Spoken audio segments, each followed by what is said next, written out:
All right, so this set of notes is applications of logistics equations. So the last set of notes, I set up the logistics function and talked about all of its properties in terms of its derivative and all of that. And so now we're just going to apply that knowledge. We're going to do 2 examples. We're going to do an example of marketing, a marketing example, and then a biology example. All right, so the first example is we have the Twin City roasters are introducing a new coffee to the market. All right, they're going to do a trial run. The firm will advertise the coffee on TV, and they found that the percentage of people who bought the coffee after T ads have run satisfies a logistics curve. And that should make sense. Right? The way we talked about this again, like I said in the last set of notes, the way the logistic curve works is at the start, right, when they're first selling their coffee, people are going to be interested in it. They're going to buy it again pretty fast at a fast rate, and then eventually it's going to taper off. Right? Everybody who bought the coffee is going to buy it, and the rate will slow down until it basically flattens out to the percentage of the people who bought the coffee have bought the coffee, and no more is going to buy it. All right, and so that's what's going to happen here, and that happens a lot. Like I said, phones work this way, right? As soon as a new iPhone comes out, when it first comes out on the market, its sales are exploding exponentially. I mean, people are just buying them off the shelves. But eventually, sales will slow down to a trickle, and they will approach a flattening out phase where it'll basically, whoever wanted the iPhone has now bought the iPhone, and then the next one will come out on the market. All right, so that's the way this first example is going to work. And we're going to solve this entire problem graphically. And so it's to your benefit to have your graphing calculator out with you to solve this. We're going to do everything graphically. We're going to find all of our answers, including the derivatives and the inflection points, on our calculator. And it's stuff we've done before. We've talked about earlier in classes. But you're going to want to get your calculator and practice it with logistics curves. All right, so first of all, I want to make sure I can see my logistics curve. And so I'm going to change my window. So again, we're going to plug this in. Make sure you're careful when you plug it in.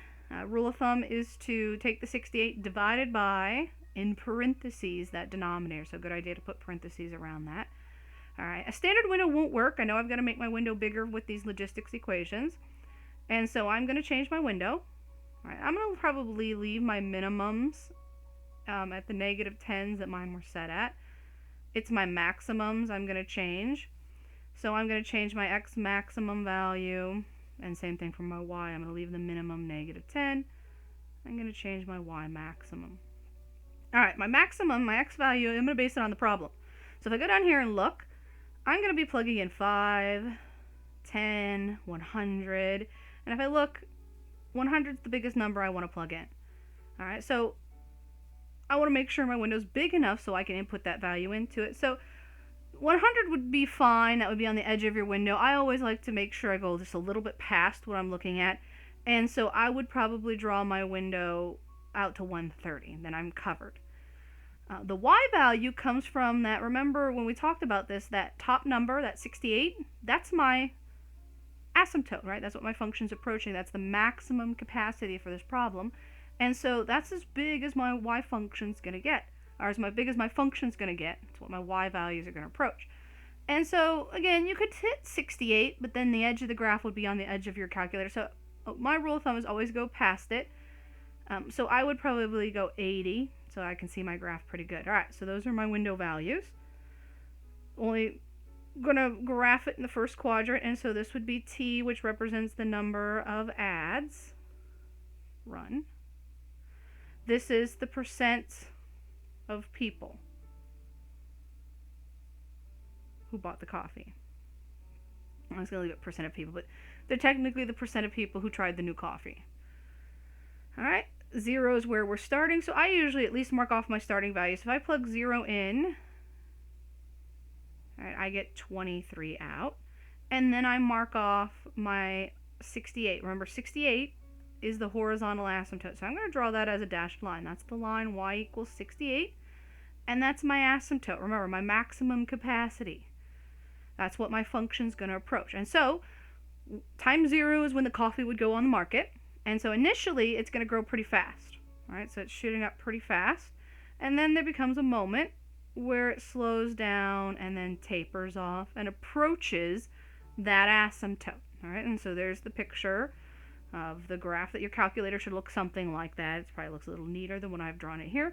But it should look, again, increases pretty fast at the start, and then there becomes a moment where it's still increasing, but it slows down until it tapers off and approaches that asymptote as where ads are going off to infinity.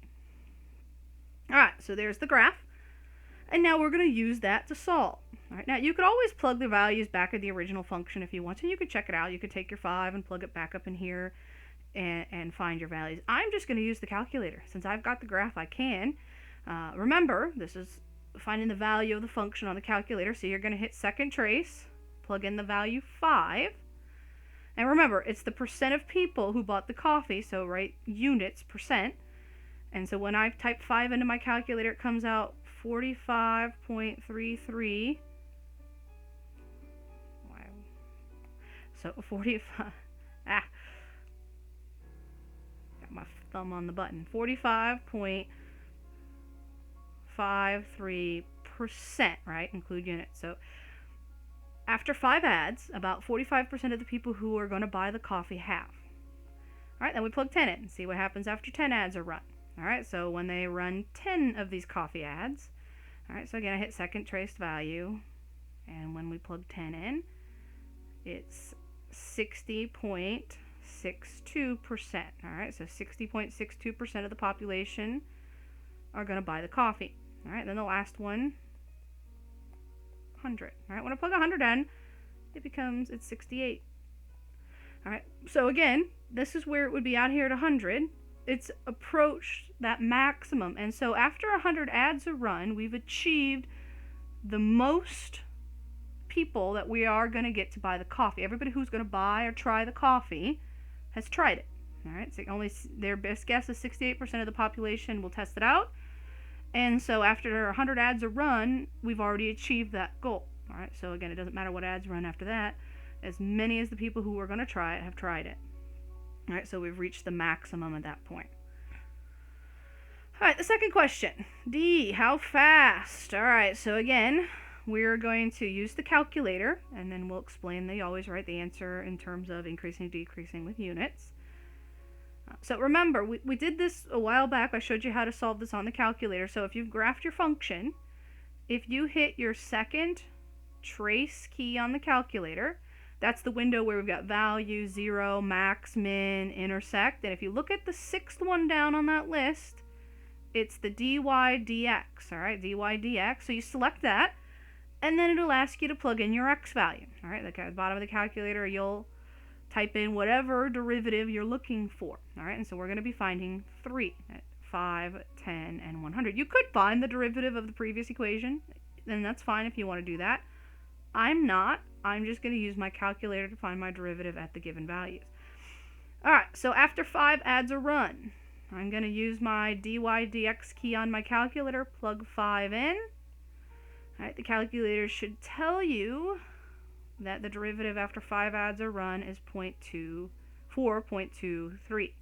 Alright, now, put it in context. What is that 4.23 telling me? It tells me after 5 ads, the percent of people buying the coffee is increasing by 4.23% per ad.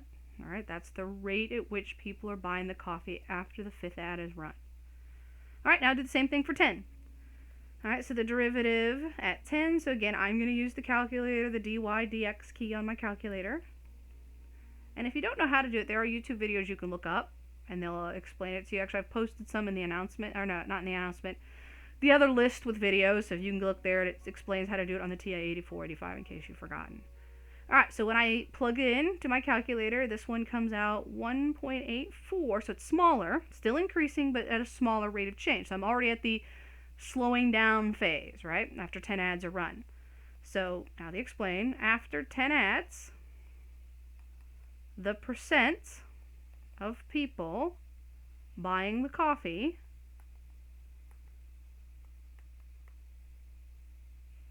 is still increasing, but at a slower rate, only 1.84% per ad. Again, that would be 1.84% of new people, right? People who are buying it that haven't bought it already. All right, so it's still increasing, but after 10 ads are run, it's increasing at a much slower rate. All right, now the last one, 100. Based on my previous answer where we've reached the maximum percent, my guess is this should come out 0. But I'm going to plug it in and make sure that my guess is correct. All right, so plug in 100 again into the calculator.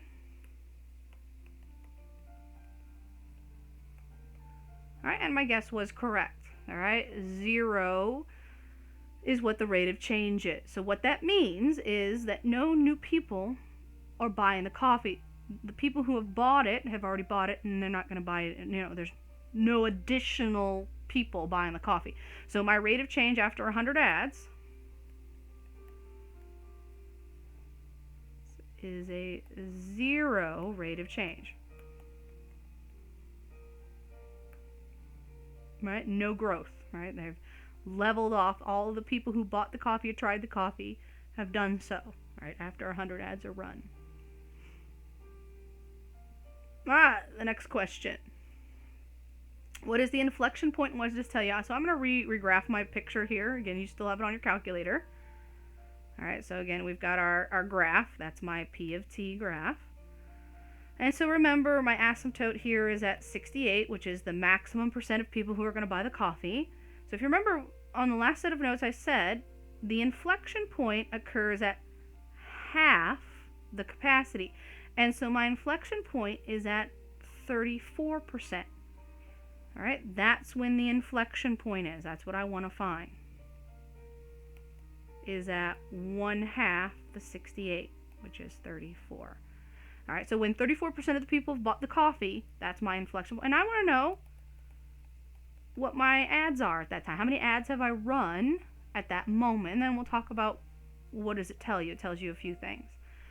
All right, so how you find that? Well, I'm going to do this graphically. So on the calculator, you still got the P of T. So on your Y1 should be your original graph. All right, the percent of people who bought the coffee, that original equation up here, should be in your Y1. And then what I'm going to do is I'm going to add a second graph. In Y2, I'm going to add the 34, all right, when the inflection point occurs. So I'm going to draw this horizontal line, Y equals 34. And so to find where my inflection point is, well, I want to find where these two things intersect, right? Which again, we've done this before. It's all in the same place. You hit, your second trace. It's the fifth one down. Intersect key. And then it'll ask you first curve, second curve, and guess. And just make sure you get your cursor as close as you can to that moment. And then it should find what that X value is. And that X value represents the number of ads. All right, so if you do, it comes out to 2.48. All right, that's what that T value is, 2.48. All right, so it means, again, 2.48 ads. I'd probably say between 2 and 3 ads. All right, so now what does it tell you? So the inflection point is when half of the people who have bought the coffee will buy the coffee. It occurs, again, at 2.4 on my curve, so I'm going to kind of put that more in context of ads. All right, so after 2 or 3 ads, all right, so between 2 and 3,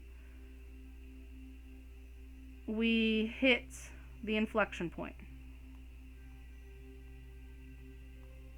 All right, so when we hit the inflection point, that means 34% of the people who are going to buy the coffee have purchased the coffee.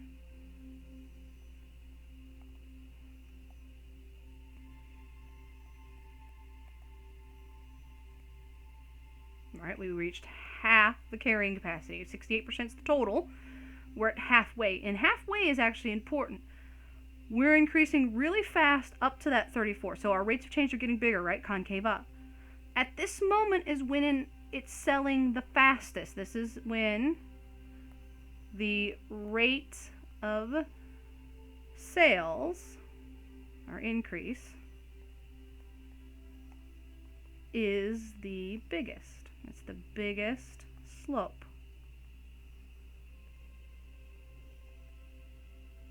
All right, it's when we're moving the fastest. The number of ads, the rate at which people are buying the coffee is increasing the fastest. After that point,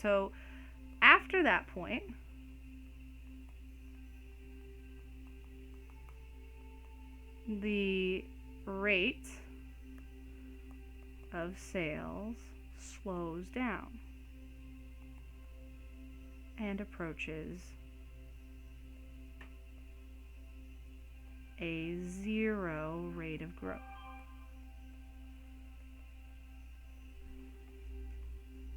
All right, so again, it's an important moment. Before that, our sales are increasing really fast. The rate at which people are buying the coffee is moving really, really fast.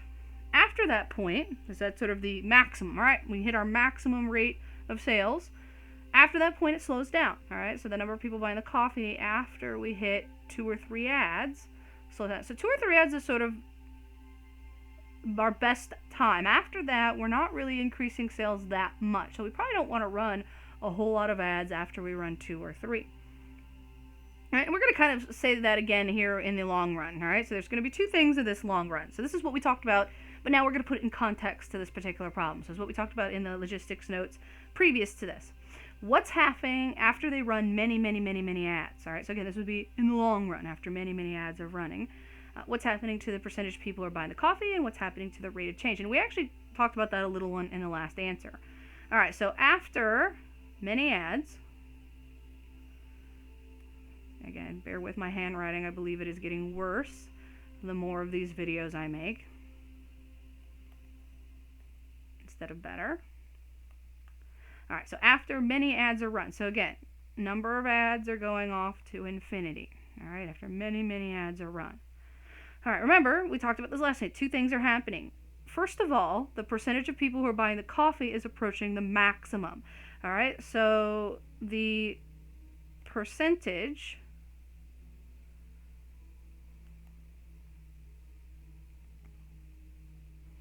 of people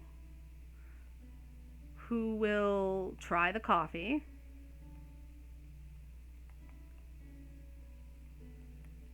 reaches its maximum or limiting value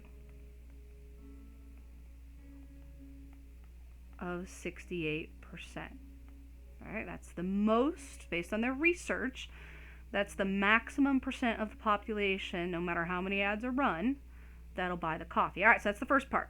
All right, that's how many people are buying the coffee after many, many ads. And then the rate of change. Well, what's happening to the rate of change? Well, when they start off, so initially at the beginning, at the start, the rates of people buying the coffee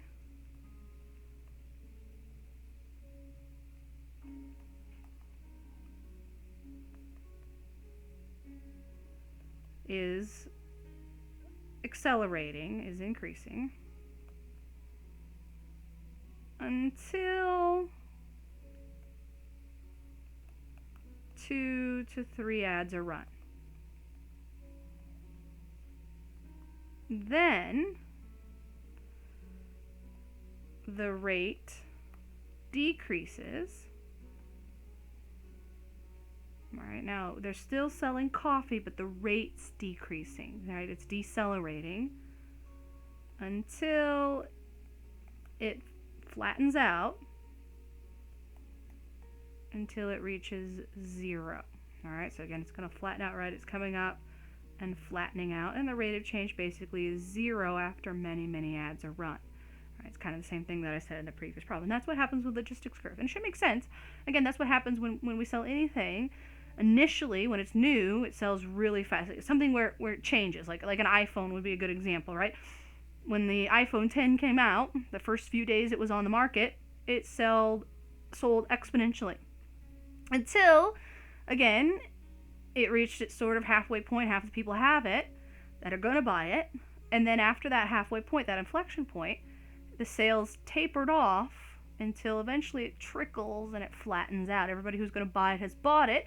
And then usually at that point, they introduce a new model into the market. Right? That's how they work. The last example for a logistics curve is actually an interesting one considering everything that's happening at this time. It's a flu example. So seasonal flu tends to run on a logistics curve. The same thing is kind of happening with the coronavirus in a bigger scale, but it is kind of the same pattern that's going to happen there. What's going to happen is initially, and we're sort of in that beginning part of the logistics curve, initially, a lot of people are going to get the coronavirus, right? It's growing and spreading exponentially. All right. And what we want to do is we want to sort of slow that down. That's why we're quarantining people, and so that first rate of growth slows down till eventually where we can get half the people who are going to get the coronavirus or get it, and then it'll slow down and taper off, and eventually it will taper off and approach zero. The rate at which people will get the coronavirus will eventually approach zero. All right, so just kind of keep that in mind with this application. The flu season of flu tends to run on a logistics curve, and most viruses do, especially seasonal viruses work this way. All right, so this is an example of flu where we're going to look at a small population instead of like all Americans, which is a large population. I picked soldiers at Fort MacArthur. All right, and so during flu season, which we call flu epidemic, is flu season. All right, so suppose during the middle of a flu epidemic where people are getting the flu and it's spreading, all right, and so this is the way it spreads. This is a logistic model that models the spread of the flu at this particular fort. All right, so we want to know how many soldiers are expected to eventually contract the flu at the fort. All right, what's the maximum number, and give its graph. So I can actually answer the first question without graphing it, and then we'll throw it in the calculator and graph it. Right? That's what this number tells me. All right? That's the maximum amount of, based on the flu and how it spreads and how many people usually get it. Right? We know all that information based on statistics. At this particular region, in this fort, we expect during flu season 4,500 soldiers to get the flu. All right, so we expect a maximum, right, a limit of 4,500 soldiers to get the flu this season. All right, that's our expectation based on the flu model, based on the information we've gathered, statistics from the past. All right, now I'm going to graph it. Now, when we go to graph it, I will have to change my window. All right, I'm actually going to leave the x values the same because I think 100 is the same value I use. So x is going to be the same. I'll leave x what I had it for the previous example. But I am going to change my y maximum. Remember, the previous y maximum was 80. 80 won't cut it. I need to go up to at least 4,500, and I'd like to go make sure I go past it. So I'm going to change my x maximum in my window to 5,000 so that I can see my entire logistics curve. All right, so that's what I'm going to plug in. So that's the only one I'm going to change. I'm going to leave all of the rest of it the same in my window as the previous example. So the only thing I'm changing is my y max to 5,000. All right, then the logistics curve that should be on your calculator. So this is time, which is days into the epidemic. All right, the start of the flu season, which would be time 0, and this would be the days that are going by.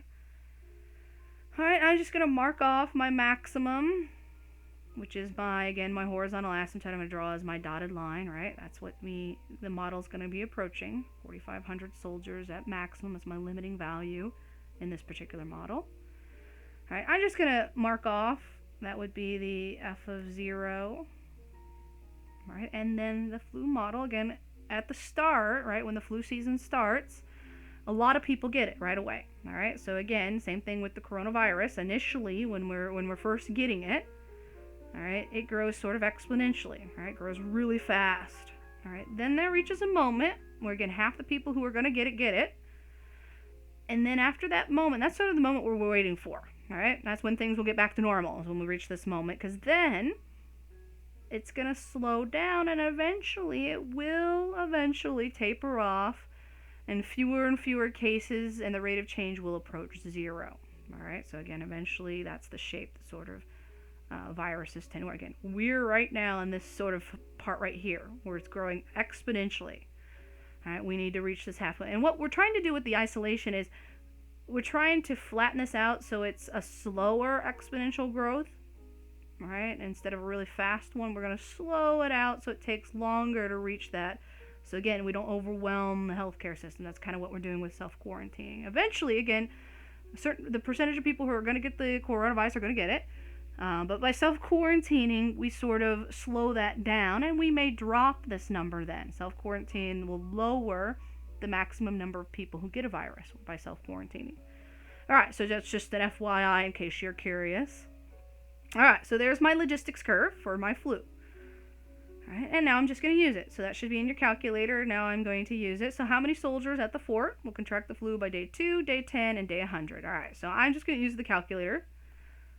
I'm going to plug 2 into my logistics curve, 10 into my logistics curve, and 100 into my logistics curve. Alright, remember, last time we talked about percentages. I can have a fraction of a percent, but this time I'm talking about people, right? Number of soldiers who are going to get the flu. So I don't want a fraction of a person, so I'm just going to round to the whole person. Just round correctly up to the whole person. Alright, so either you can use your calculator or you could physically plug 2, 10, and 100 into this equation. It's up to you.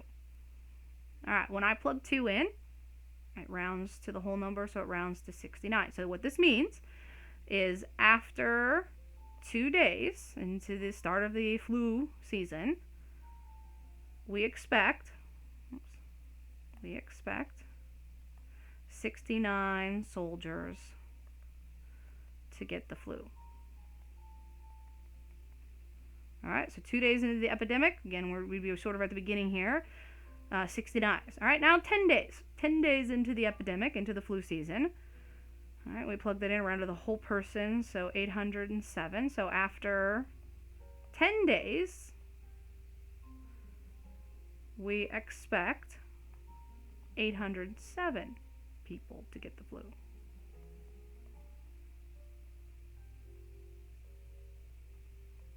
Alright, so again, it's exploding, right? We went from day 2, 69, to day 10, 800 now.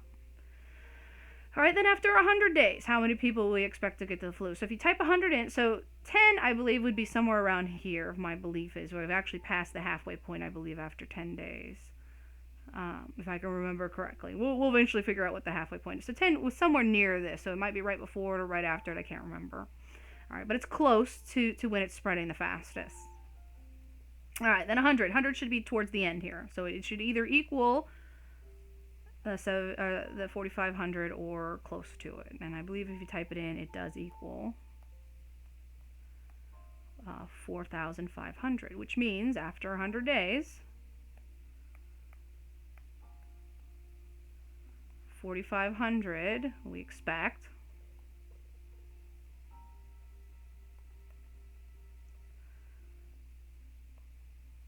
that 4,500 soldiers will have the flu.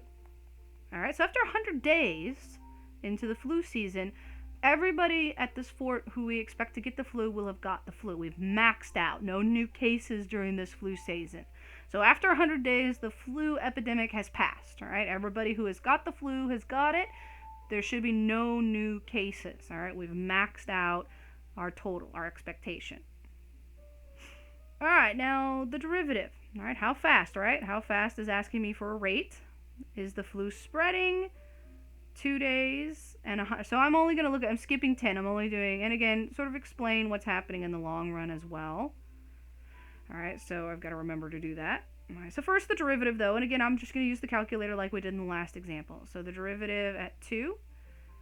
Alright, so again, I'm going to use that dy dx key on the calculator, plug in my x value at 2, and round to the whole person. Alright, so it rounds to 22. So that means after 2 days, the flu is spreading at a rate of 22, again, it would be new people, soldiers, per day getting the flu. Alright, there's probably a better way to word that. Alright, but basically that's the rate at which it's spreading. So 2 days into the epidemic, 22 soldiers per day are getting the flu. All right, that's the rate at which it's spreading. All right, which again, that would be towards the beginning of the epidemic. All right, then what's happening 100 days? So based on my previous answer up here, I'm going to guess 100 days in, it should be 0 or pretty close to 0. All right, so again, I'm just going to use the derivative key on the calculator. All right, so the dy dx key, plug in my 100. All right, and it does come out to 0. So that means, like I said before, we've maxed out. All the people at the fort who are going to get the flu during the flu season have no new cases, and so the rate of change is 0. All right, so that's what this one is. All right, so what's happening in the long run? All right, so I'm going to erase this to explain sort of what's happening in the long run. All right, so after many, many days, and actually not too many days, after 100 we've already kind of reached our maximum. All right, so after many days, the flu will eventually reach its maximum, its limit of 4,500 soldiers who get the flu. All right, so our expectation, that's the maximum. All right, so after many days go by, again, at the start, lots of people will be getting the flu, and it'll be growing really fast and spreading really fast, but eventually it will taper off and slow down until we reach our expected value, which is the 4,500 soldiers we expect to get the flu during the flu season. All right, which means the rate of change will approach 0. It will eventually taper off and no new cases will happen. Right, you hit summer and people don't really get the flu in the summer. Flu season's over the winter. All right, and so over the summer, the number of flu cases usually is, for the majority of the regular population, zeroes out, or at least is close to 0. All right, then the last one, what is the inflection point, and what does it tell you about the application? Because that's always important. The inflection point is sort of our goal. We want to get to that halfway point where things are going to start to slow down. The rate of spread is going to slow down. So that's what the inflection point is. All right, so we want to find it. And again, I'm going to find it graphically. So I'm going to regraph my function that you should have on your calculator already. So again, there's my function where it approaches the 4,500. All right, so remember, the inflection point is the halfway point for my capacity. So it's half 4,500. That's my inflection. Is that 1/2 the total? All right, which is 2,250. All right, that's the halfway point. All right, so we want to find at what day are we reaching that halfway, that 2,250 soldiers will have the flu, because then it slows down. We want it to slow down. That's where things are starting to taper off, and eventually it will start to approach a rate of change of 0. All right, so we're going to solve this graphically. So again, just like before, in y1 you should have the number of flu cases, all right, the original function. And then in y2 you're going to plug in the halfway, 2,250. All right, then it'll draw that horizontal line. All right, and we're going to find the intersection. All right, which again, you do that by hitting second trace on your calculator. Select the 5th one down, which is the intersect key. And then first curve, second curve, guess. Just make sure you get as close to that point as you can. Find the x value, which represents the number of days into this flu season, flu epidemic. All right, comes out to 14.6 if I round. And so that's the halfway point. All right, so 14.6 is when the flu is spreading the fastest, but after that moment is when it's going to start slowing down. All right, so why is it important? All right, so after 14.6 days, we reach the halfway point. We reach the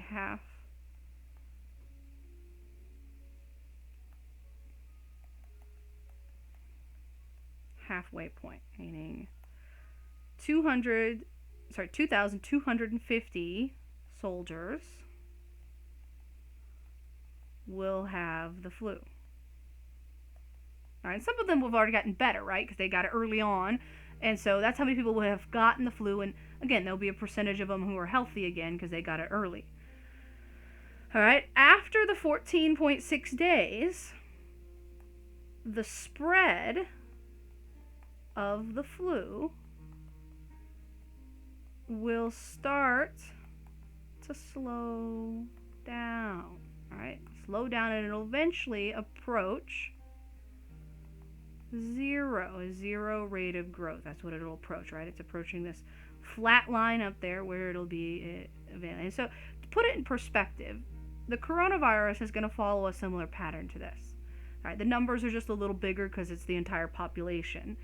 And again, we're basically at the beginning part here. We're at this really fast rate of growth where people are getting it really fast. What we're waiting for, we're kind of trying to slow this steep curve. We're going to try to slow it down.